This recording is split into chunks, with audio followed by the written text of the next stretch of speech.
Celeste, a lovely, peaceful game about a lady named Madeline going through some troubling times, but yet perseverance pursues, and through this, a wonderful experience is born. With that said, this wonderful experience comes with 10 rooms of pain, 5 rooms of torture, and 3 oh my god, what is that? Please help me. kind of rooms. As we play through the game, I will be showing these off as and when. Like, as an enjoyer of the Souls series, the Crash Bandicoot games, and Inscription, to which I've 100%ed a couple of those titles, and I'm working on a couple more, I enjoy a challenge, and this definitely did not disappoint. This is where we started our journey, where I started my journey. I named myself appropriately and off I went, fully knowing what was yet to come. I watched a video absolutely ages ago, and clearly the strats I've never attempted before stuck with me. Where I was playing this on Xbox, I didn't have the full list of achievements as a normal person would have on PC. But here's where my demise started. I said something that would absolutely ruin me, and increase my time playing this game by at least another 10 hours. Starting off the game, we're plonked at the base of a mountain named Celeste Mountain, which our character, Stream, wants to climb. Unlike games I'm used to, we meet people who have no ulterior motives, don't want to kill you, or want to see you suffer. Joking aside, we meet up with the first of many people who gives us some advice. And this is where the real game starts. We start by finding and immediately inhaling a strawberry. Actually, make that 2, and start learning the mechanics of the mountain. As I'm writing and reading the script, I'm watching over the footage so I can keep up the story aspect, but full disclaimer, I will be collecting every strawberry after completing the chapter, if I didn't collect all of them. So just assume I've collected them all, and my god am I remembering the torture I had to go through from this. There's a reason why I'm telling this as a story, and not letting you hear the majority of what was said on stream, like I normally do. And that's because this game let the devil inside of me see the light of day. I said basically every intrusive thought I had a couple chatters in a Discord call, which I rarely do, and I doubt the person who was smelling men's toes, men's pillows, or men's toilets wants to see any of that on the light of YouTube. Anyways, back to the story. Here we meet our friend, Theo, the guy with the supply of fire. The physical representation of the generation who's glued to their phones. Theo is a wonderful person, the one person who wants Madeline to succeed. He warns us that this place isn't what it seems to be. Something might not be right here. He just can't put his finger on what it is. We tell Theo that we're stubborn, determined to get to the summit, and his reaction was pure gold.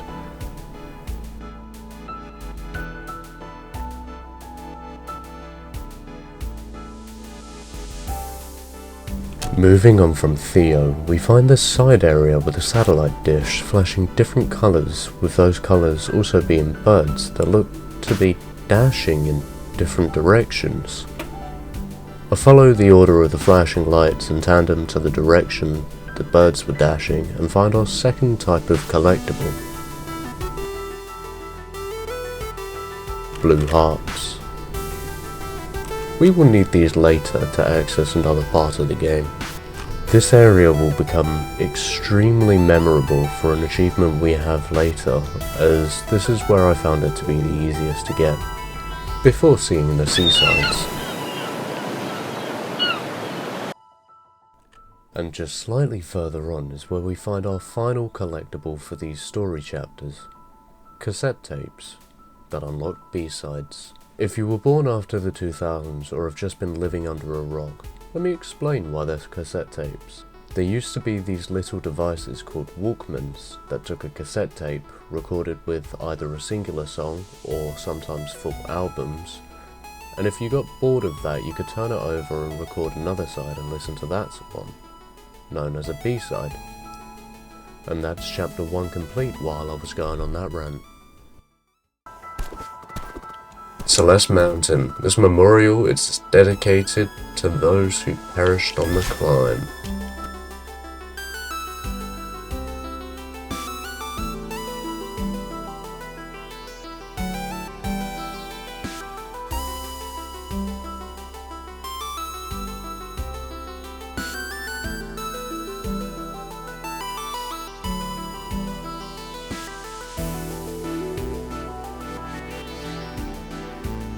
I chose to do the B-sides as and when I had them unlocked, to hopefully slowly get better at the game, and try to improve upon some of the things that were introduced to me in the chapter. So for now, we'll just sort of skip these and come back to them later. But with that said, let's move on to chapter 2. We start chapter 2 being tantalizingly close to a delicious strawberry, with a lot of paths being blocked by this strange black goo with stars in it. But I suppose we'll carry on plodding through and enjoying ourselves with our wonderful dash. This mountain sure has some weird quirks to it. For example, starting with a dash, and second, this rather unusual goo. And now this mirror that's distorting my reflection. What is this madness? Now I can become the goo? I think I need to wake up. This is starting to get a bit fever dreamish. At least I can start getting these divine strawberries.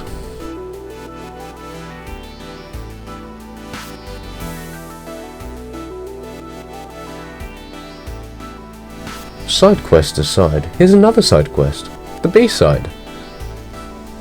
Now it's finally time to get back on track, and this is where we meet part of me. She's the physical embodiment of everything negative I have, feel, and do. She's the defeatist, the realist, the painfully true one, the one I don't want to listen to. The pragmatic one who doesn't understand boundaries. Oh my god, let me climb this mountain and collect my side quests!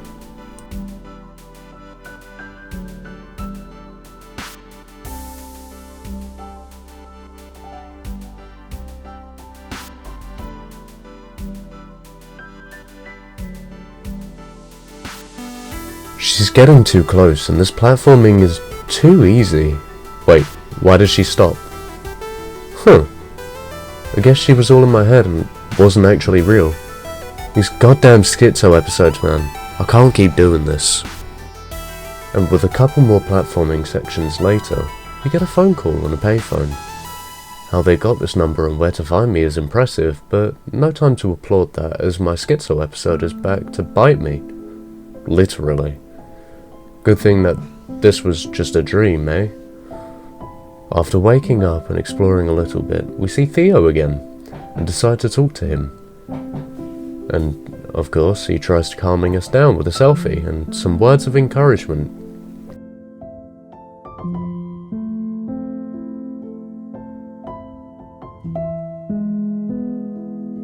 As you can see from the picture, I'm no magnum opus, but nothing looks good without a filter, right? It's not so bad anymore, I suppose. We break the awkward photo with some casual chit-chat and tell Theo that we're done breaking promises to ourselves, and climbing this mountain was a promise. Of all the promises made to literally anyone, why climbing this mountain? Why couldn't you choose to get a puppy or watch the whole of a legally distinct version of The Simpsons? I would have loved to have played a game about taking care of a puppy. Oh wait, that exists, doesn't it? Oh well, at least we're not going crazy this time when we pick up the phone and decide to talk to our mum. And that's the end of chapter 2.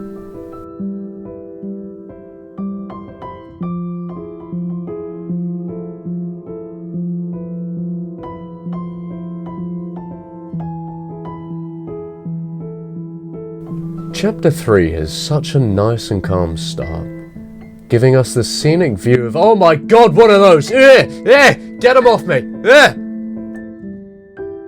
Thank Christ we're inside and there's no more of those things. I'm sorry? What do you mean there's more inside? But there's only a ghost here.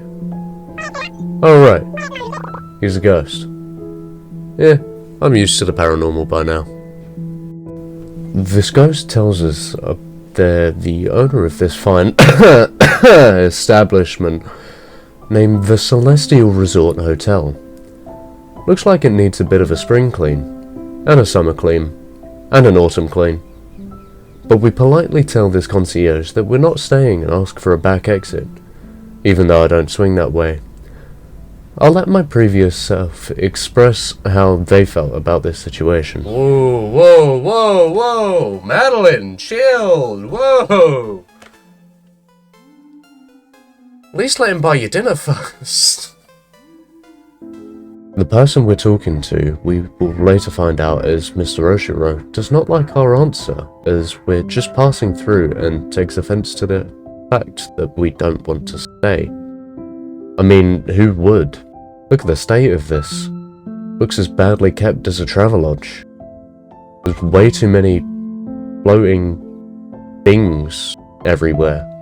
Books floating around the place, cracks and holes in the windows. Actually, no, I take that back. This is in better condition than a Travelodge. Enough of the Travelodge jokes and moving swiftly on. We meet up again with Oshiro, telling us this is a world-class establishment. And given the bridge I'm standing on, comprised of books, drawers and towels, I'm inclined to disagree. I mean, look at this next room. It's a maze of all three and he's telling us to explore our own leisure? There's only one place to go, you pompous arsehole, and that's to you! Oshiro gets the wrong message by us telling him his world-class establishment is a bit of a Travelodge and gets upset, so now I have to clean up his mess. Unbelievable. While going through my adventure, I was using the D-pad to move, and there was one power-up that I switched to the thumbstick for, and there were a lot of skill issues from moving on one to the other. And this did not get any easier as the game progressed. Skipping past a lot of collecting strawberries and a lot of STDs and several ad breaks, and a note that I didn't read. It's off to the world of 8-bit with the Pico 8. For those of you that did not know, fun fact number whatever, this was the game 3 years before release, which means no grabbing, no achievements, no wave dashing, no wall bouncing, just you, your dash, getting high, balloons, most importantly, those beautiful, delicious, extravagant strawberries! Let's just speed past this section and get to the summit of OG Celeste, shall we?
Now that we're back from wasting time, playing video games for the last 3 hours, I suppose we need to carry on cleaning the hotel. God, I hope I'm getting paid for this. And apparently I am.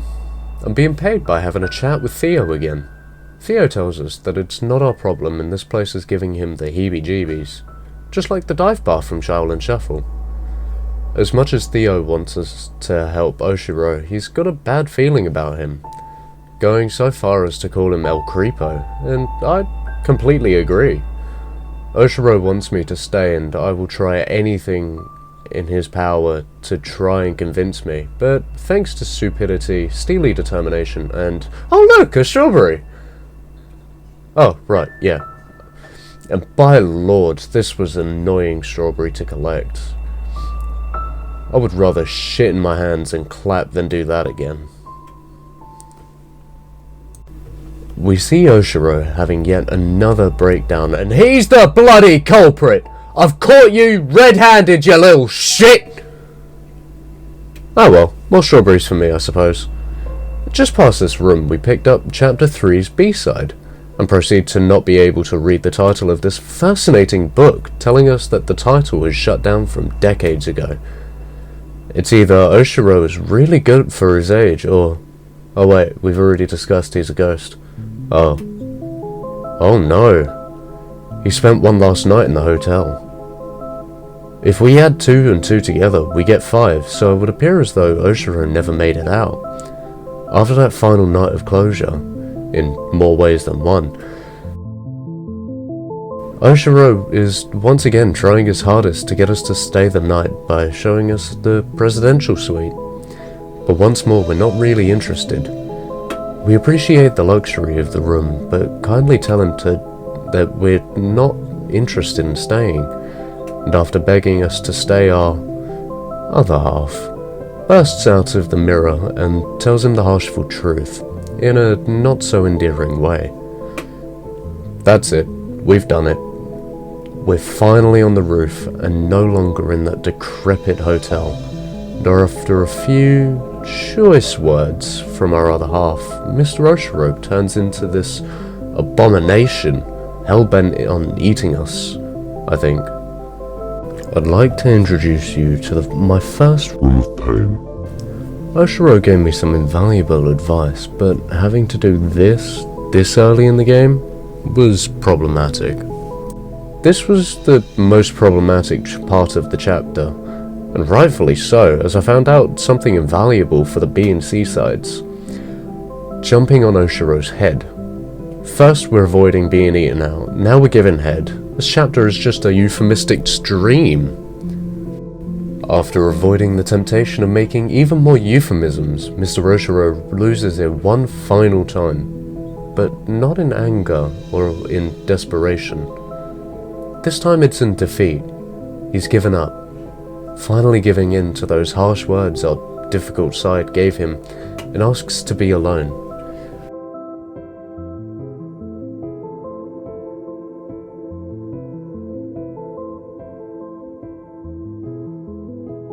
And that marks Chapter 3's completion.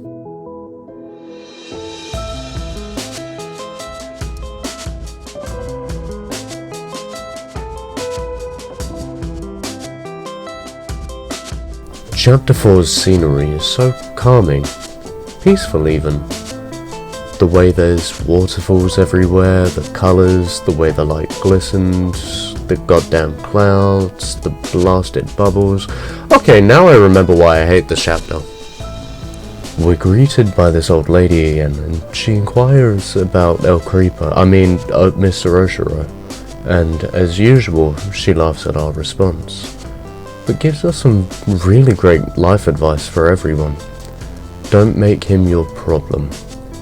I chose to interpret this as a piece of advice that was given to me when I was young and had to grow up far too quickly.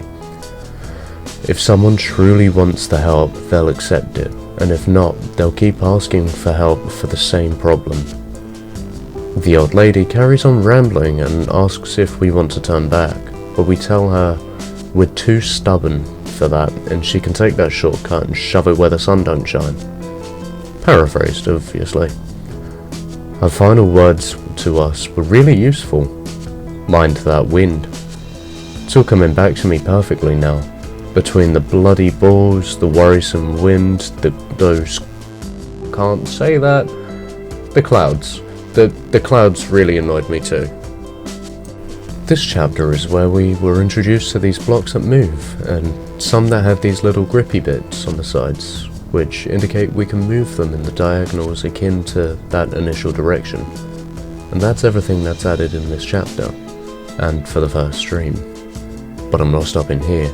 Oh no, not in the slightest. You saw the title, you saw the length of this video, and you saw the thumbnail. Where I normally end videos is a myth to this one here. Let's play a fun game. Guess how many streams this took? Your hint, if you wasn't in the streams, is this. Check my clothes. The platforming's starting to get a little bit more difficult, but still doable with enough time, patience and effort. And while this footage is playing, I would like to introduce you to my second room of pain, as this is to do with timings and quick reactions, and as I've already discussed, one of those is really bad for me, and the other issue is my hesitation skills. Most of this chapter was timing, with using the wind to your advantage, and if you saw my Crypto the Necrodancer video on my Sekiro streams, you'd know either one of two things. I'm terrible at timings, or games that incorporate timings will rank low in my gaming list. You may be asking why, and that's a simple answer. I'm terrible at timings. Chapter 4, besides the shrubs, was a little bit of a pushover, to be honest. It may have taken me about a third of the stream to complete, but just remember I'm stubborn and am refusing to continue onwards once I see a collectible. Later on during the chapter we see a cable car, and naturally Theo isn't too far behind. Theo is, once again, falling in style and suggests we take this gondola across the gaping chasm. Resist the temptations, Jake. Resist the temptation. But here's where things start going wrong. In the while we're venting to Theo and celebrating with a commemorative selfie, we start having a panic attack, so much so that our ball and chain appears, and what seems to have stopped the gondola mid-trip.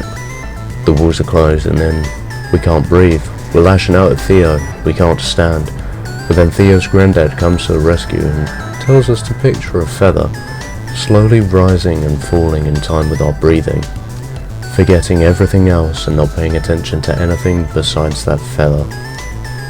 Great advice for those who suffer from panic attacks, and double down to pass the time for the gondola to start working again.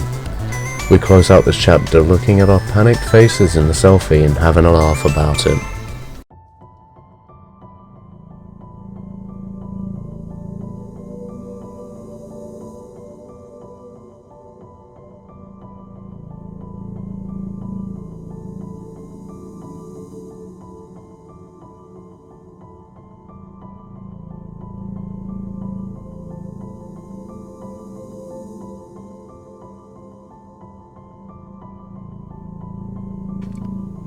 We go through each chapter once more, collecting every possible achievement and collectible that I can possibly set my sights on. But most importantly and notably, the B-side. To this day I'm genuinely surprised that I missed that. Chapter 5 sets us off slightly uneasy. There's something unusual about the architecture that I'm not too keen about. But Theo decides he wants to explore and snap a few pics for his legally distinct app, and we decide to book it. There's no way I'm going in there. Back to the gondola! Alright, fine. It's time to somewhat follow him, I suppose. Oh, that's his phone. I'm sure he's fine, right? It's not like he's in a glass case of emotions or anything. We're introduced to a few things in this chapter here. Redux of chapter 1's traffic light blocks that only move when you've dashed, and boy do they move. and a red version of the chapter 4 bubbles that can't stop, won't stop, until either you're dashing out of it or it hits something. This has killed me more times than anything else in this chapter, through all 3 times I had to play it. Where I wanted to play this game, getting everything as I went, I spent a very long time just looking about trying to find everything on my first play, without any guides. So this chapter took way longer than it had any right to do so. A little further on, we find Theo, a fan favourite, trapped in a mirror, talking to our reflection and asking why we're trapped in a mirror. Oh, you poor naive little git. You're the one trapped in a mirror. But long story short, this millennial was taking a very demure selfie in front of a mirror, was about to hit send on that hashtag blessed, and got knocked the fuck out. Next thing he knows, he's in a dark and mysterious place with a strong inclination to run away from something, although he's not too sure what it is. So we tell him to take it easy while we, quote unquote, go and find some help. But in actuality, we mean to collect every strawberry we can see. Side quest after side quest later, we find a large and dark room that requires 2 keys, and oh look, another strawberry! Let's skip to when I get the 2 keys and progress, shall we? In the process of getting these strawberries and the keys, might I introduce you to room 3 of my 10 rooms of pain.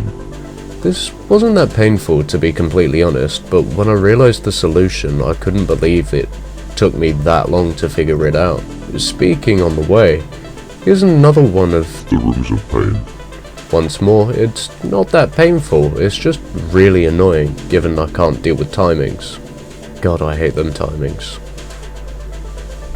Wow, these things just keep on coming. Room 5 of pain. is a simple one. Collect these 3 pieces of strawberry without touching the floor, or anything else that can count as floor. Once done, the strawberry emerges from the darkness and allows itself for collection. This room leads on to the B-side collection, so nothing unusual here besides it being part of the list.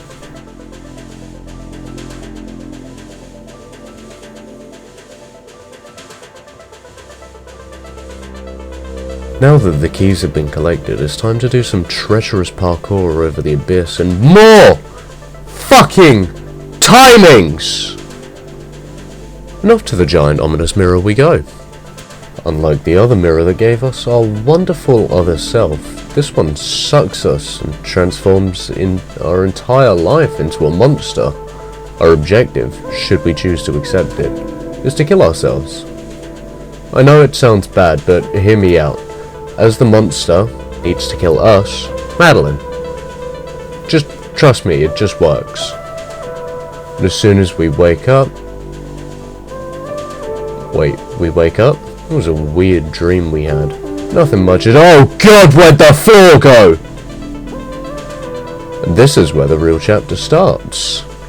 We have another set of choice words ending with yours and starting with up to our beloved partner, and start to make our way past these goblins, collecting some fruit, past more goblins, flick some switches, more goblins, and even more switches and goblins, and finally, off to the checkpoint.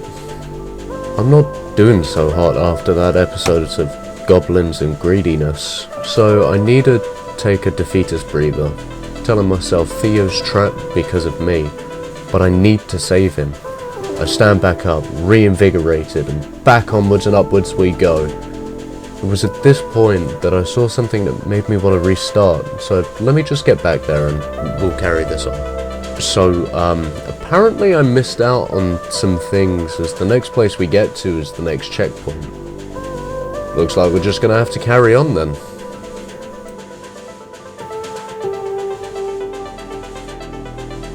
We reach the next checkpoint and see Theo, my boy, he's still here.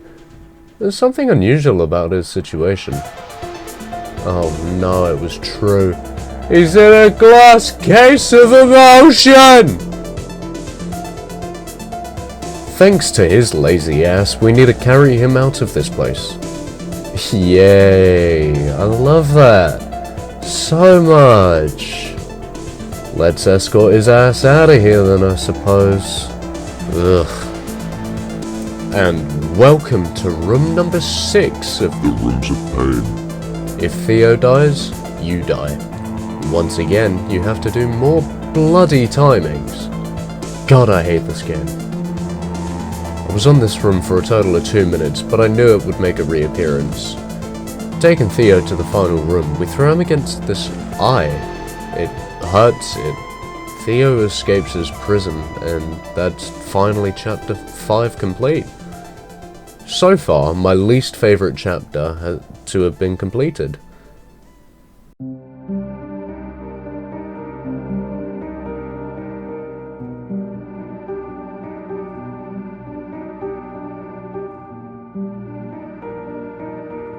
But I seem to be missing something. Oh, fuck the blue heart. Okay, where was it? You've got to be kidding me. Alright, let's grab it. So, to make a long story short, you need to keep a key, bring it to this room here, unlock this wall that I saw earlier, and this welcomes us to the room that gives us some blue. No need to cook for this one.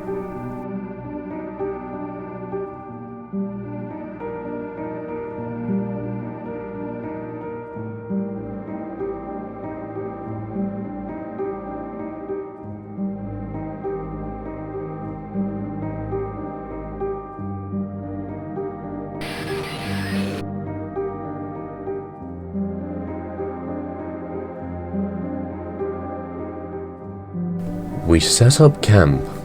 No tent though. Sit Theo down and make a lovely fire. We're having a grand old time enjoying the lack of company when Theo, the selfish prick, wakes up. He's a bit skeptical of if he truly is awake or not, given the last experience, and do we even blame him? Yes we do. All he wants is to snap pictures and climb this mountain isn't even something he wants to do. He just thinks it'll be a great picture thanks to the notoriety of this place. I don't like you, Theo. You smell bad.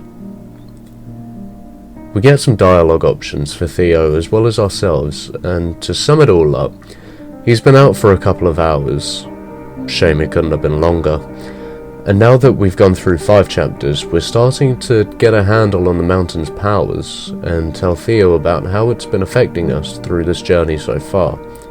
Theo gets disappointed that we never told him about how it's been affecting us earlier, and I don't care. Theo, you're as useful as a wet fart, a wet paper towel, a lead balloon, and a screen door on a submarine all put together. We tell him that we want to get rid of this part of me, but he helps us see reason that she's a part of me. It'll hurt me, and we need to take care and nurture this part of me instead of deleting it altogether. Once Mr. Photoshoot over here wants a selfie to commemorate the night, we fall asleep. This is where our chapter starts.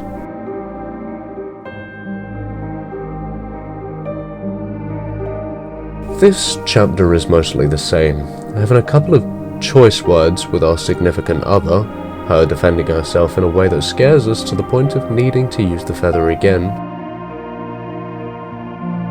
Until...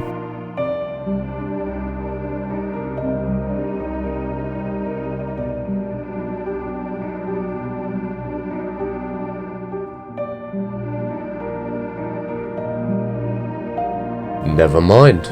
Looks like it won't be the same, and we have to start back at the bottom. Good thing we're not a dragon, we can swim. And this is where we're introduced to the main mechanic of the chapter. Kevin blocks. From a quick Google search, they're called Kevin blocks because Kevin from Power Up Audio recorded the voices for them. And if you're on PC, for an added bonus, if you'd like to hear Covert Muffin laughing, you could always add a special file. Huh. Neat. Madeline has a mini breakdown when she sees her reflection about how close she was and now how far she is. But determination steps in the way and she refuses to give up, and now wants to help this part of her instead of removing it. A little bit later on from this room, I saw this monstrosity with the colours indicative of the Chapter 1 birds and satellite dish. So immediately this clicked with me. Do it normally to get the first torch, and so I did. But the second symbol looks like a mirror, so if I was to do it backwards, I'd get the second torch. Lo and behold, there it is. The third torch confused my mind for some reason, as it's mirrored on a vertical axis. Instead of dashing up, I needed to dash down. And given that the fourth torch is missing, I just assumed it would be the combination of torch number 2 and torch number 3. And this is where I spent the majority of this room. If the vertical fucked with my mind, you'll know this one really fucked me over too. This is what I will deem as room 7 of pain. as if you've left it a while between play sessions of the game, you'd be completely useless. And even if you're good at puzzle solving or pattern recognition, still a ball ache. But the reward is the blue heart, so it's somewhat worth it. I noticed a little break in the wall at the start of the level, so I decided to backtrack, and luckily it held the B-side. And that was the last of the Eevee stuff for this chapter, as the next addition are these blasted bumpers. The ones I can't stand. The ones I'd rather shag a carpet instead of using. Welcome to Room 8 of my pained rooms. As I've stated, I don't like the bumpers, so naturally this game forced me to use them to not hit 1 or 2, but 3 switches to unlock the exit, and then I still needed to get to that bit using the bloody bumpers without dying. The room after gets worse.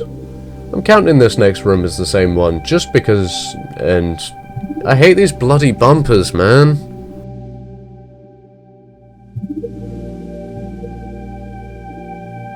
Later on, we meet back up with the old lady again. I have a feeling she's rushing ahead and just waiting for me at this point, so we reluctantly speak to her and tell her that we fell back down here. She tells us we need to know when to give up, and this time it's not now. We're in a cave for starters, and if we give up, then the climb would have been for nothing. The lady tells us it's a shock to have seen someone who's so angry at themselves, laughs it off as usual, and we carry it on. Now I would add this room as the penultimate room of pain, but as you can see I did it on my first try, and off to see a massive Kevin and carry on to chase this purple mist. Of course it was coming from our other self, so we try to apologise and let them know there's no shovel to keep digging this rock bottom we've reached. And now it's a mini boss fight. This boss wasn't the hardest, but it wasn't the easiest either. For a platformer, I'd say this was an adequately paced boss fight. Not too hard like Crash 2, and not too easy like Mario. A perfect balance.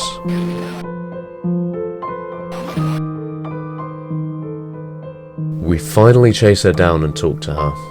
I don't want to kill her, to remove her, or to delete her. I just want to help. And in her understanding, she Spider-Man in Infinity Wars and doesn't feel too good. To our benefit, of course, as we now have a secondary dash.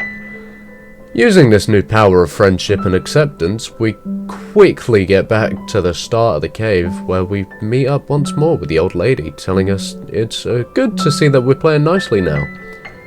Oh great, Theo's here.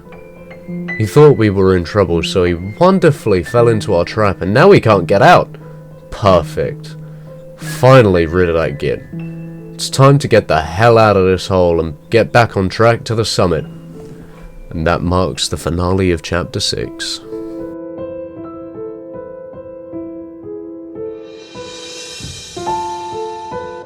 Chapter 7. The Summit. It's so close now, I can almost taste it. Either that or I'm having another stroke. Chapter 7 is by far the hardest thing thus far that we have had to do.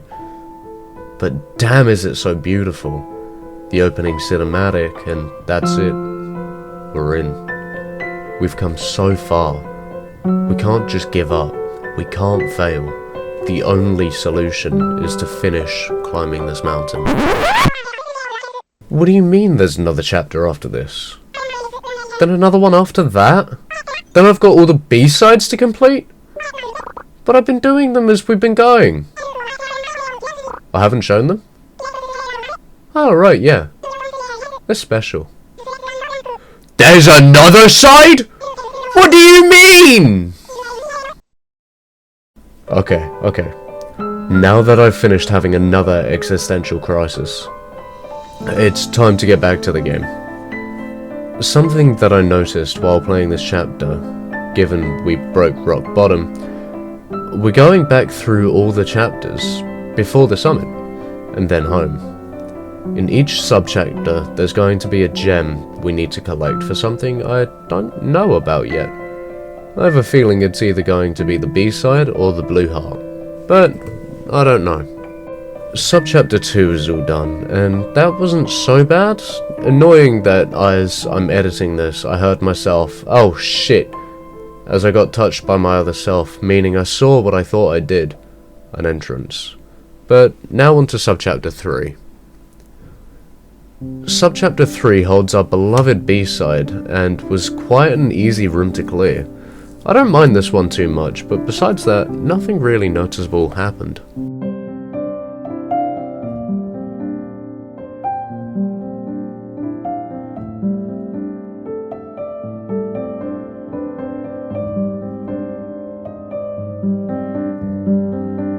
Between the two chapters, we have a lovely chat between ourselves, and this time, no one was at fault. Shocker, I know. Now, I know you think I'm crazy for going left, but trust me, it looks dodgy, so... Oh hey look, a gem! It was worth it, and I'm not crazy! Beating the allegations once more. Nothing more to note, besides some straw collecting, and off to the next subchapter. Now, we all know how much I loved Chapter 5, so to see a redux of it was absolutely lovely. But to be honest, nothing really of note happened here either. So far this chapter's not been much of an issue for me. And here we are, the start of the flags. 30 flags, 30 checkpoints. And on checkpoint 28, I noticed that the gems were for the blue heart. So far this isn't too bad. These checkpoints are actually going quite well. 27, 26, 25, 24... Okay, that was cool. No idea how I did that, but I'll take it. Hey, real quick, Editing Jake here. I've just gone through the footage, as obviously I'm editing this. I'm going frame by frame, and I can see that I've jumped off of the spike, so I can only assume that I just completed a spike jump, right? I know I've been using a lot of these rooms of pain for strawberries, but when I say this was the worst one I've had to do, would be accurate. It won't be going into the rooms, but this is definitely a notable mention. The penultimate room of pain is flag 9. Like, do you see this shit? This shit gave me so much pain and anguish, I think I let a demon out of his cage, and I have no idea where it's gone. So if you see an inky black skin, 3-horned, purple-eyed 3'6" demon, please let me know. I have a wonderful wonderful home for it. This is it. The final flag. We're so close. It's just there. And I hear you, Mr. Professional Idiot here, Jake. You've just beaten the game.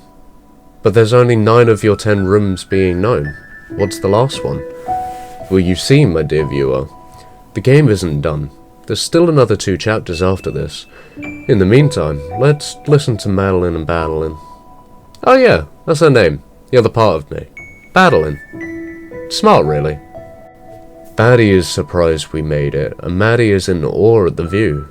Batty doesn't want to go home as she won't exist anymore, but... Okay, I can't keep doing this. That was that was so dumb. We reassure ourselves that we will still exist. They just will be the voice in my head, not actual physical representation. And this time, I promise to listen to them.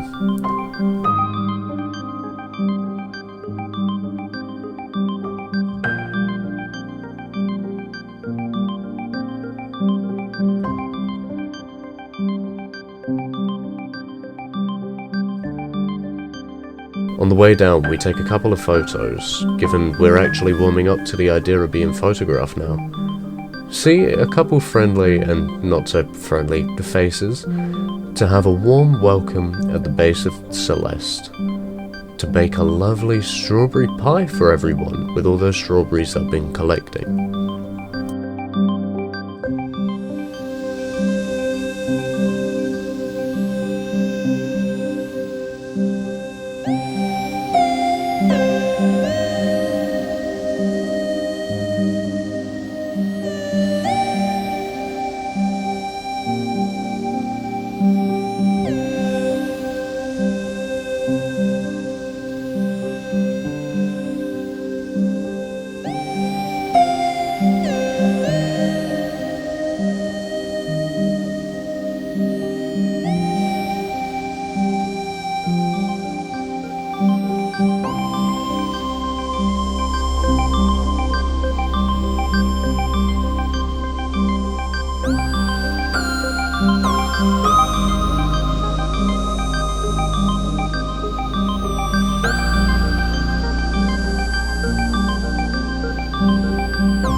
And that's it. The main story is over. But there's still a lot left to do. We've got every strawberry up until the point of chapter 7, and soon enough we will finish having every strawberry on chapter 7. But other than that, what is there left to do? Well, that's quite a simple one. Here's the list. Buckle in. We've got... let's see... finish collecting every strawberry for chapter 7, as mentioned earlier. Go through and clear all B-sides, complete chapters 8 and 9, even though there's no Xbox achievement for chapter 9, and what else? Oh yeah! Complete every C-side. This is sure as shit gonna be fun. For you. Question is, though, where to start? And once more, that's a rather simple question to answer. I can start at chapter 8 and can't complete chapter 9 until I've completed chapter 8, or I could go on a massive side quest again. Let's go to chapter 8 first, and then go from there. About a year later, we return to the mountain for some unknown reason, and we get greeted by the old lady again, telling us about the cave she mentioned on the phone. So that must be the reason. And we can already see the mess that will be this chapter. Dashes are now finite. I already hate this chapter. We can see that we needed at least 4 hearts for this chapter to be unlocked, and luckily enough, I have at least 7 at this point. This store only unlocks once you've found either 4 blue hearts or completed 4 B-sides, or a mixture of both. And off we go. Full disclaimer, this chapter will have the final room of pain, which will then bring me onto the 5 rooms of torture. We can see that this secondary mechanic of this chapter is these funny little heart switches that change it between hot and cold. They both have their benefits and drawbacks, but I prefer the cold one over the hot. You'll find out later why.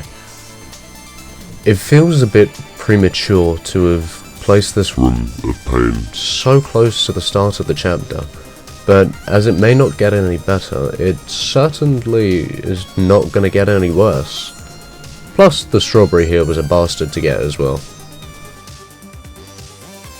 The third addition to this chapter is Rising Lava, because of course it is. I gave this room 1 attempt before calling it for the day, and next week, and yes, I was doing these once every week, I'll come back and bite this fucker in the arse. And don't think for a second that changing the world to ice will make the lava stop rising. Oh, no. It just becomes sharp and wants to bite you. I can't tell if this is a 4th addition to the chapter, or if it's just an extension of the first. Whatever the weather, in certain rooms there's lava on both the floor and the ceiling, and changing the temperature will make it rise or fall respectively. Hot for rising, cold for falling. Just like the real world. Hats off to you developers. I think my celebration of completing this room speaks for itself really. At least through natural progression you'll find the B-side. That's not foreboding at all, right? Right? Oh no.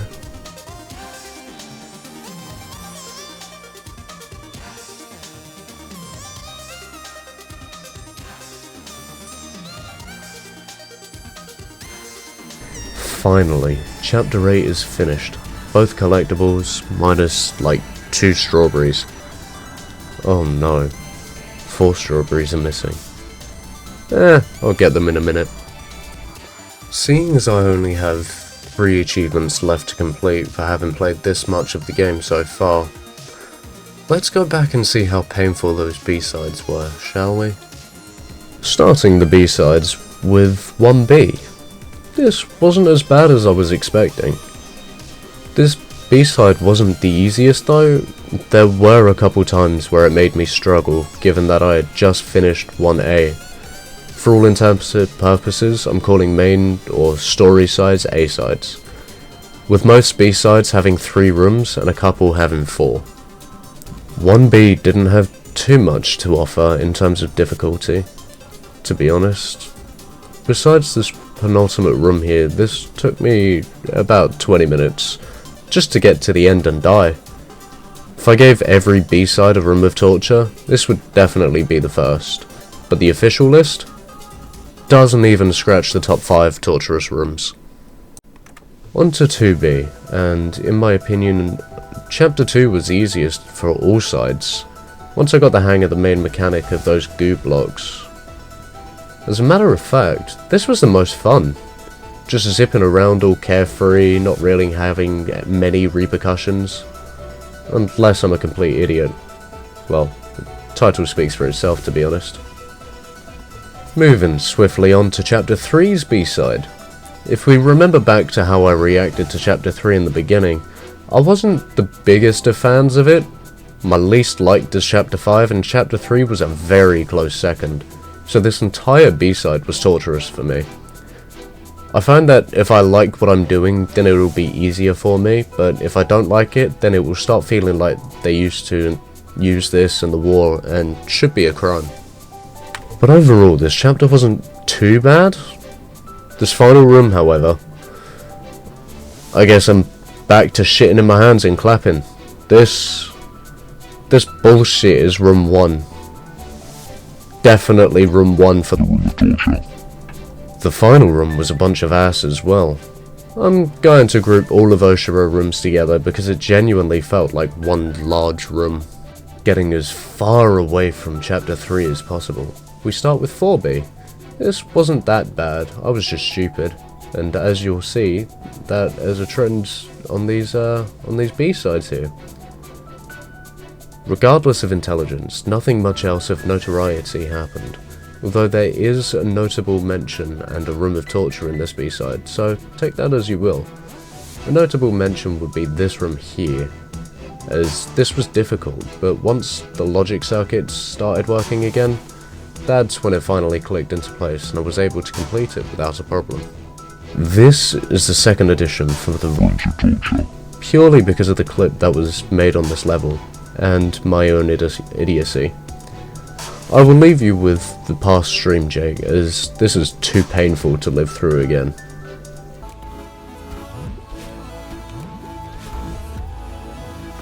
Oh my fucking god, I've done it! Never mind. Trust me to fuck up at the last second. I don't think it is, because I was Xbox first, so there's like numbers in there. Yeah, I don't want to talk about it. This will forever haunt me if I ever play another 2D platformer. Now it's time for my least favourite chapter of the game. This time for a B-side. I'm gonna hate this, aren't I? I showed this place earlier in the run as an expectation of what I thought 5A would be, and in terms of difficulty, I was not disappointed. To be perfectly clear, I found this chapter rather boring, and I know if I found it boring, you'll find it boring, so let's skip over a bunch of this. The premise was all the same though. Collect 1 or 2 keys, unlock the way, harder room, etc.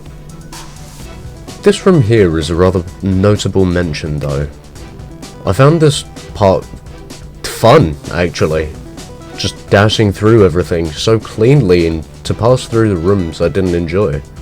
Quite a fun experience.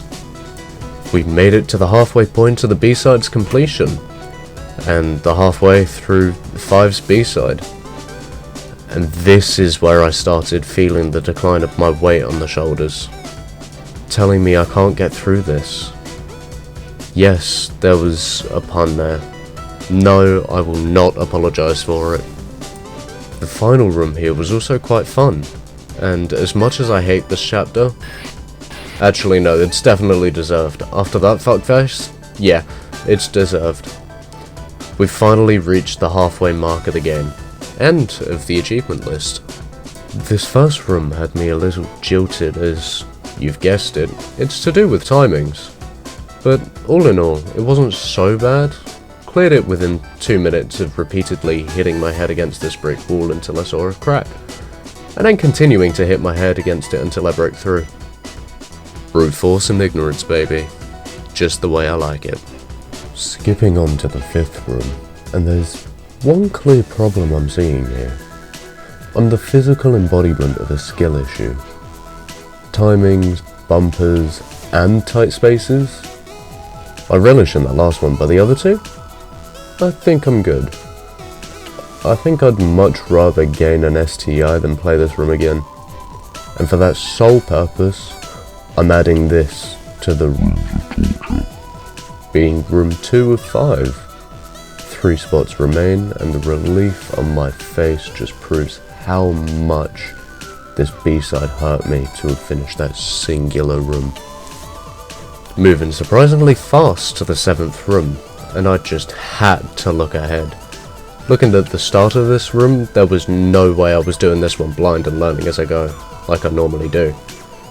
And as much as I would have loved to fill up one of those remaining spaces on the room of torture, after having another look at the rest of the room, and a little jam session, just as I die at the halfway mark, something just clicked. I knew what must be done, and in a couple more attempts, this was done with what looked to be relative ease. Now onto the battle line boss fight. In terms of the battle line boss fight, I loved the bit that made me feel like I was playing an old BlackBerry game, and this was the most fun I had playing this chapter. But as soon as they added the bumpers in, this fun quickly devolved into pain once more. You can see by the timer in the top right how long I spent on each room, and this by all means was not easy. My skill issues kept rearing its ugly head, and my slow as hell puzzle solving skills made this an abysmal experience. For me to say I was glad that this chapter's B-side was over would be an understatement. My reaction really speaks for itself.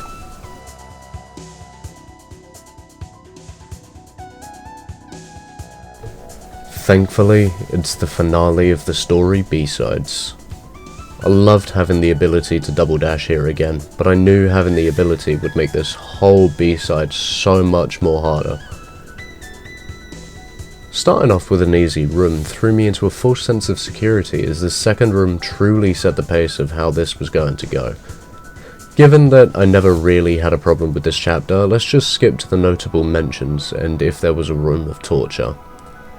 As I'm writing the script, it's already been over a month since doing this run, and I'm watching it back as I'm doing it, so for me to foreshadow anything would be completely unintentional. Notable mention number 1, the final room of subchapter 1. Reason? It was just annoying. Can't believe I got to the end for the game to tell me I needed that second dash. Notable mention number 2, this specific room from subchapter 4. Fuck this place, I'm good. Next!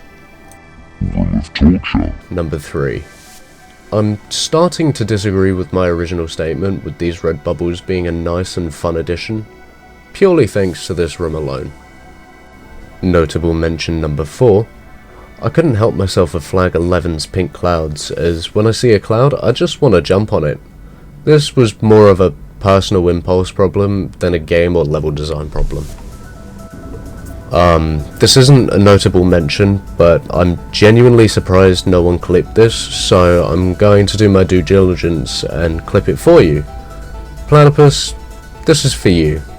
Please stop with the hear me outs. I.e. Lady Liberty.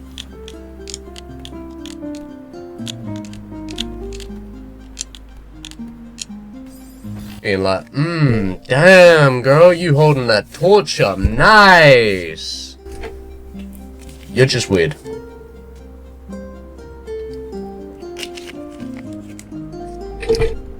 So he would fuck a fridge. He would absolutely fuck a fridge. No question about it. Abso-fucking-lutely fuck a fridge. So thanks to my knowledge of never playing this game and using techs I'm not supposed to know yet, I've been slowly practicing my wall bounces, or wounces as the community calls it. Am I cool yet, guys? Flag 8 and 7 were a piece of piss, which is English slang for easy peasy. Now for my penultimate Room of torture. Flag 3. Precise manoeuvrement and bounces. I'll just let the footage speak for itself.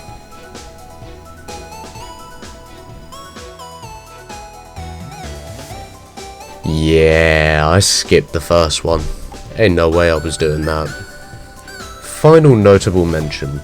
We're on the final flag of Chapter 7b. It would be a shame if I died here and solidified that I was a professional idiot, right? Wait, what do you mean I did? Oh, for fuck's sake, Jake. Now that that's over and done with, let's just quickly get a couple miscellaneous achievements before going to 8B and eventually the dreaded 9A, and then the rest of the game. You know what you signed up for, so buckle up. Right, time to start the miscellaneous achievements. The first on the list is to get all 175 strawberries, and before you ask, no. Just no. I am not going for the golden strawberries. And the final achievement I need, the blasted 1-up achievement. It's not that bad or annoying, but when you've got 4 of the 5 strawberries and land for 1 frame more than you thought, it builds up. The final things left to do is 8B, Chapter 9, and the final third of the game. So, going with our theme of doing everything all at once, let's quickly run through 8B. 8B wasn't so bad, to be perfectly honest.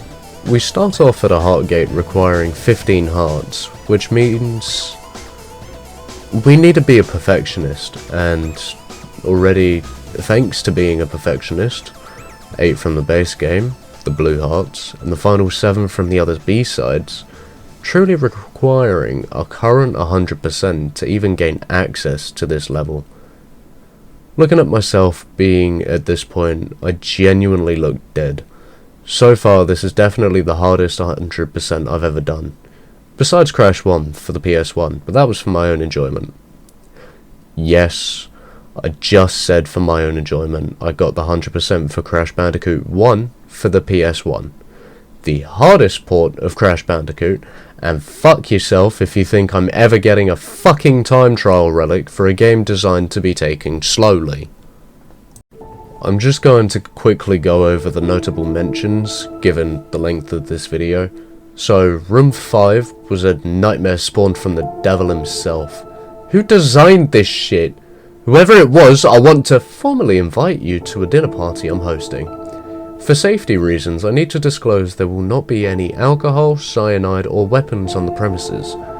I can't promise there won't be at least one of those things in the food though. I'm not doing the catering. This room took me a whole 10 minutes to complete. And even though that doesn't sound that bad, I could have spent those 10 minutes being at a POW camp, having sippy breaks, enjoying some relaxing stretching, or other things. Room 13. I hated this room as I was doing it. The constant pressure of the rising lava, the tight jumps, the inability to dash.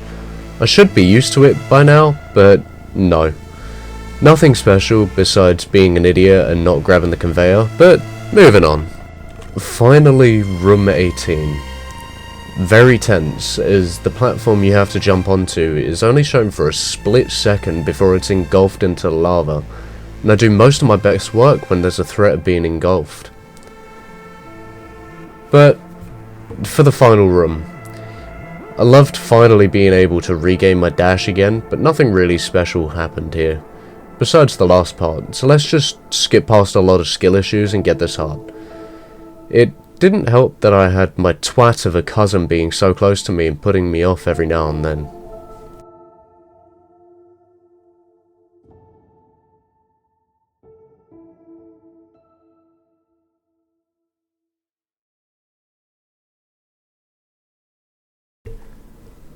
Well, that sure as shit didn't help. And that's the end of Chapter 8 B-side. That's it, all done. Wait, why is there a new thing at the bottom? Oh, fuck me, there's C-sides. Alright, well, I guess there's no point in trying to delay the inevitable. We're all here to see how Chapter 9 went. I know it, you know it. But it's just that and the C-sides left, so... to my dismay, let's get through them. They fucking sucked. I hated the entire experience of it all. I just want to go home. Please let me out. Let's just get this out of the way, shall we? Chapter 9. We're back at the top of the mountain, checking in, seeing how Granny's doing. Wishing she didn't have to leave us. Hoping, maybe, just maybe, the mountain has kept her alive somehow. In the moment of our desperation, we assume that the bird is part of Granny. We try and make an apple pie and end up with a strawberry one instead by adding 2 and 2 together and getting 5. We make the connection that the bird's always been looking out for us, just like Granny did, showing us tips and tricks of the trade. The realist side of us tells us to stop being so ignorant in the nicest way possible, but we're not giving in so easily. To the point of chasing this thing to space, making the mountain look like a molehill. I wonder how we're breathing up here. Plot holes aside, Granny wants us to follow her, or at least the bird does. At least there's no dead-ended alleys up here. Hope and ignorance gives us the confidence to try and bring Granny back. We can't deal with her passing. We've already lost so much. We can't lose Granny as well. And off we go. We're constantly surrounded by amoeba, parasitic-looking objects, electric barriers, stars, these damned Chapter 5 blocks. But alas, it's not enough to make us give in. The show must go on, as they say. Springs? I laugh in the face of springs and spikes. Nothing can stop me now. Locked blocks? Not a chance. I've got the will to carry on. I will break free of this guilt of not going to Granny's funeral. There's pufferfish in space? However you're going to explain it to me, there's no need. Granny was the love of my life. I refuse to give up. Chapter 2's goo blocks? You're my best friend. I can't lose to you. Okay, enough of the Queen songs. I'm done. But combining all of this, I think we may have a problem here. There's a reason why I've kept all of the oh my god, what is that? Please help me. rooms. One of them is self-explanatory. This chapter absolutely broke me. Having to do electrical mazes, trying not to lose my shit, trying to keep the viewing experience at a decent level at worst, and most importantly, not letting those demons inside of me, outside. Again.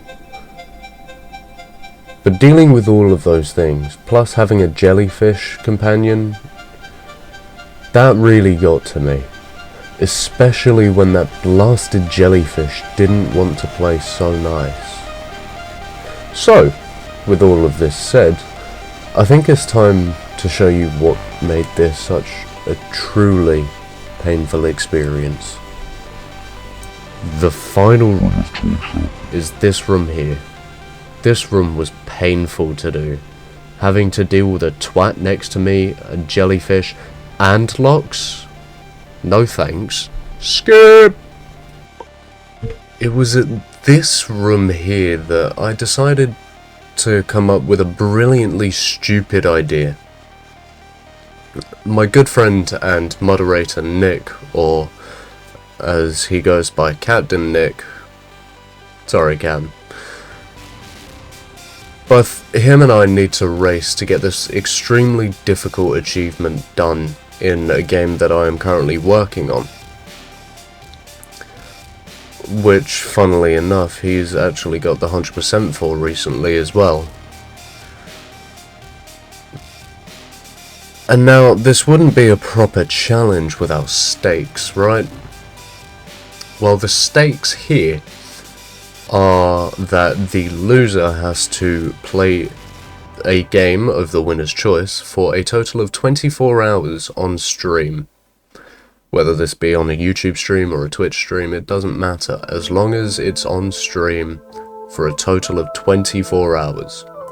With the only exceptions being, I can't suggest any Souls games or Souls-like games, and Nick can't suggest any open world games. Just so that we have actual fun, whatever that may be, playing the challenge, essentially. I'm expecting to lose this, as I have previously said. He's recently got the 100% for this, and I've only just started the game. For context, without giving too much away, I've already spoken about an achievement in the intro, and it's another game notorious for its really difficult 100%. With that said, let's get to the final room of chapter 9, and to be fair, the rest of this chapter wasn't so bad. I wanted to leave my Oh my god, what is that? Please help me! rooms for the seasides, as some of those rooms were absolutely abysmal. But to have this final room of chapter 9 be the first isn't even giving it justice. This room felt like it was difficult just for the sake of being difficult. Yes, Toys for Bob, I'm looking at you with your artificial fucking difficulty and padding of Crash Quadrilogy. You did such a great job with my boy Simon the Dragon. Why couldn't you have just done the same for my favourite marsupial? Okay, rant over, but still, I'm throwing shade. I'm skipping a lot of chapter 9 here, and while they were really difficult, they paled in comparison to this behemoth. You've seen the timer in the top right. I went from 30 minutes to around 8 hours just trying to get to this part of the chapter, and then spent another 2 hours clearing this piece of shit. Let's just revel in the fact that this chapter itself, as optional as it is for me, took me the same amount of time it took me to finish all other 8 chapters, Miscellaneous Achievements, every other B-side, and every strawberry.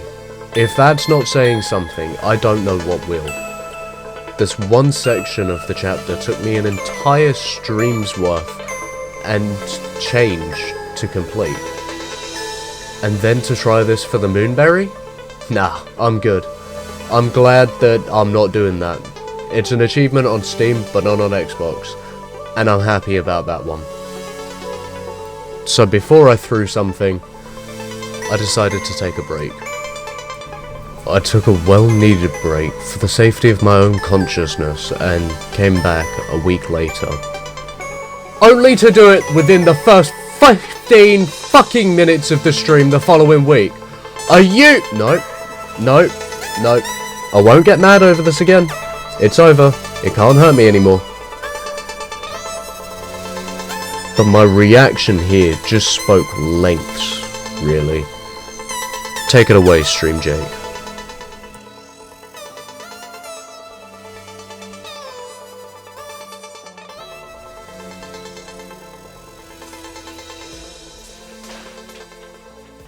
I don't like this. I don't like this. I don't have to do anything, do I? I don't have to do anything, do I? Say goodbye to her for me. Have I done it? Please tell me I've done it. I don't want to do this anymore. You did it! Yeah! Oh my god.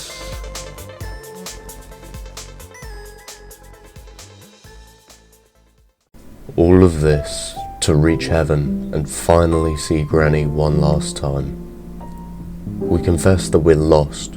We don't know what to do and how to deal with her leaving. But most importantly, sorry. sorry that we didn't go to her funeral. Granny tells us that there's no need to be sorry. She's dead. She doesn't know or care who showed up. Funerals are only there to symbolize their life, and for those who have to live without her. Sometimes in life, you just need to carry on, as hard as it may be. Making the most of the time you have with someone who's on borrowed time is the best you can do. They may be taken too early. You may have never gotten around to doing that one thing that you've always wanted to do with them. But the best part about losing someone are memories. Share the memories. Live the memories. Keep the memories of when they were alive with you, and allow yourself to remember all the good times you had with them. There's a reason why Patch Adams is one of my all-time favourite films, and that's because instead of just increasing life expectancy, he increases the quality of life. And that's the thing that matters. Their final moments may be lying on a bed, but if those moments are with loved ones, having a laugh, or whatever it may be, the battle is no longer being lost. It's being accepted. Lynne, I wanted to say all of this to you when I saw you last, but I ran out of time. I hope you're doing well. I didn't know at the time of streaming and recording this that I would need to say this, but fate has a twisted sense of humour.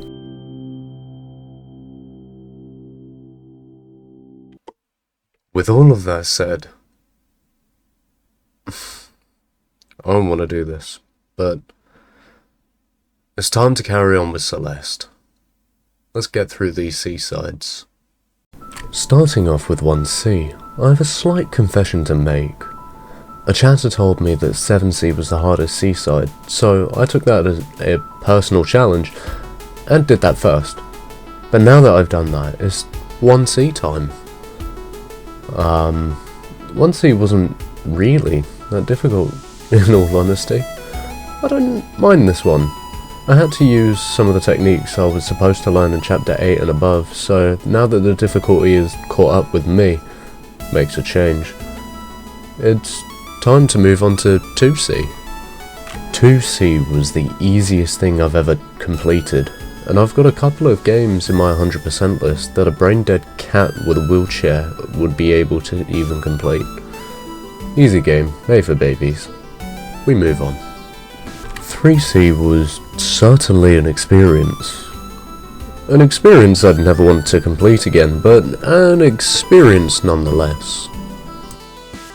4C was done in just under 10 minutes, so once again, no complaints here. Easy game, moving on.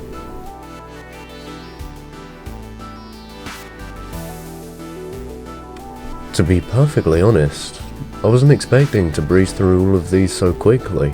I was expecting a challenge. I suppose that's what happens when you do chapter 9 before all the seasides, I guess. I still have 2 rooms left to add to the list, so you know something that had to have gone wrong for them to be this high up, right? And you'd be absolutely correct. Sticking with the theme of fuck chapter 5, firstly they removed the Theo section altogether, which was actually enjoyable on the B-side. But do you see this one crystal here? It's fake. How do I know it's fake? Because it's a red herring. Welcome to the first Oh my god, what is that? Please help me. club. Even just looking at this room in editing is bringing back a primal instinct to throw shit at it. Editing Jake here once more. So I'm going through this once again, and I've just figured out the solution that they actually wanted me to do. They wanted me to dash up, wall bounce, grab the crystal, and then dash into the next one. But that just feels wrong. But the fun just doesn't stop there. Oh no, that would be generous. No. We have to continue and do some really finicky parkour after this bastard. I need to move on, otherwise I'm going to break something. 6C, please. Chapter 6's seaside was aggravating. I needed to babysit this stupid Kevin block all the way to nearly the end of the first room. And oh boy was that annoying to do, especially with how stupid I am. And then onto bumpers. Was this chapter's seaside made for me specifically or something? I'm gonna... Oh no, wait. This wasn't actually so bad. Yeah. Done on my third or so try. Okay, I'm sorry, I'd rescind that last statement. And just to make a statement, I quickly went back into the chapter to die once more. No reason in particular. Okay, now for the objectively hardest seaside in the entire game. It was easy. Okay, hold on. You're this far into the video and it's almost over anyways, just hear me out. I've been using this tech since the start of the game, plus the win that gives you uppies is an all-round great time. The only difficult part of this was the final area, but even at that it's just a massive skill issue on my part, as I knew what I needed to do, I just didn't have the capability of doing so, as my hesitation skills are quite strong. Okay, yes, it did take me 3.5 hours to do the thing, but overall it wasn't really that bad. No demons were let out or anything. This time, and only this time, the time means absolutely jack all. And at the end of this chapter we finally see Granny for one last time, telling us that it's difficult to believe it's over, and sometimes we attach ourselves to the struggle, and all we have to do is take care of ourselves. I know those who aren't here anymore would only want the best for those who still are, so all we have to do is just keep on plodding on, living our lives, having a wonderful time, and seeing those that have gone when we do.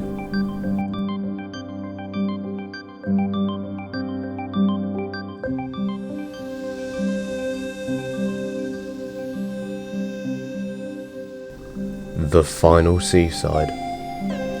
The final thing that needs to be done, requiring 23 hearts to gain access. It's time to open the volcano and extinguish this flame. What's first? Oh, cool. Teaching about wave dashing. Another thing that I've been using the whole game. Neat. But this is where we part. This is where the final... Oh my god, what is that? Please help me. ...room lies. Which room, I hear you ask? This one. The final one. You know, the one that goes on and on and on, and I think you get the point. My facial reaction just tells you everything you need to know about it. There's not much that I can really say that this initial reaction doesn't. But to be perfectly honest once again, and hear me out here, this final room wasn't difficult. This was fun. Using literally everything you've used in the game for one final gauntlet. The ride or die bitch. The thanks for playing screen. An homage to the game wrapped up in a very nice little bow.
Having completed this, what do I think? Well, past me did it so perfectly, I can't really begin to surmise it, but I'll give it a try. Chat asked me the same question. How did I find it? And so I promptly deleted the game and said, and I quote, "So what's the next game? Unpacking? Sure." That's how I felt about it. I hope you loved watching this video as much as I had making it and recording it. It's definitely longer than all of my other videos, but for this 100%, I felt compelled to make it like this. I had so much fun recording this live on Twitch and editing this. The script that I wrote for this, as it stands, is over 22 pages long, and it is definitely the thing that took the longest. While I was writing the script, I was watching the VODs alongside it, and if you were playing the game, the the total number of streams that were recorded for this 100% was 7 streams of 5.5 hours each. Yeah, you can do the math. But I wanted the story aspect of this to be as perfectly clear as possible. And with that said, I thought I'd sort of share a little bit about how this year has started off for me. This year hasn't exactly started off the easiest, or the best, rather. We've had a couple family health emergencies. We finally laid someone to rest this year, earlier. As of recording this, it was 2 weeks ago. And I had a couple health issues of my own, and we were without internet for 3.5 weeks. Really leaving the biggest to last. But that's why when I was editing this, I thought, while I've got no Wi-Fi, I might as well do something productive. And to be perfectly honest, I wouldn't have been able to do this without the people in chat being so supportive. And no matter how many times I tried saying I'm terrible at 2D platformers or just platformers in a whole, they told me I wasn't as bad as I thought I was. But that's all from me. Thanks so much for watching. If you like this, drop a sub, and as it's free, and if you change your mind... Oh, that sounds disgusting. I don't like saying that. I'll be working on another notoriously difficult game that's got an achievement called Skullstorm. So if you're interested, keep an eye out for that. Or if you're interested to see what that game is, I'm already streaming it on Fridays at 2 PM GMT over on Twitch. So take it easy, everyone. I'll catch you later. Everything you see here was recorded live at twitch.tv/PlayerInTaser123.